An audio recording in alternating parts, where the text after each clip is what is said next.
আমাদের সমাজে চা দোকানে দেখে একজন আরেকজনের পিছনে বদনাম পরনিন্দা গীবত করে। গীবতের গুনাহ কি হুজুর?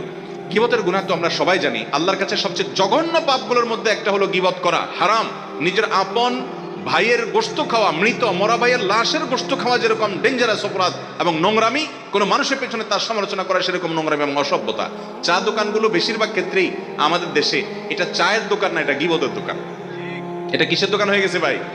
শুধু গীবতের দোকান না, এটা একটা open talk show. Open talk show বুঝেন? টেলিভিশনে যেরকম টক শো হয় দুই তিনজনে, এখানে ওপেন টক শো হয়, 24 ঘন্টা টক শো চলতে থাকে বিভিন্ন পলিটিক্যাল ইস্যুতে, হাইপোথেটিক্যাল ইস্যুতে, বিভিন্ন বিষয়। ঠিক না ঠিক? ভাইরা আমার, আপনি চার দোকানে বহু জিন্দিগি কথা বলেছেন। আব্দুল জাহাঙ্গীর একটা কথা বলতেন, রহমানুল্লাহ একটা কথা বলতেন, যে আপনি চা দোকানে বসে 20 বছর 30 বছর ধরে আড্ডাবাজি করছেন এবং বহুত গাল গল্প করেছেন। কি লাভ হয়েছে? 10 টাকার মালিক হয়েছেন? 10টা আমল নামায় সব লেখা হয়েছে, বরং গুনাহ বহুত লেখা হয়েছে। ওই টাইমটাতে নিয়ে নিজের স্ত্রীর সাথে একটু মহব্বতের কথা বলেন, আমল নামা কিছু সব লেখা হবে ইনশাআল্লাহ। কথা কি বুঝাতে পারছি? আল্লাহ তাআলা আমাদেরকে গীবতের ভয়াবহ গুনাহ থেকে বেঁচে থাকার তৌফিক দান করুন।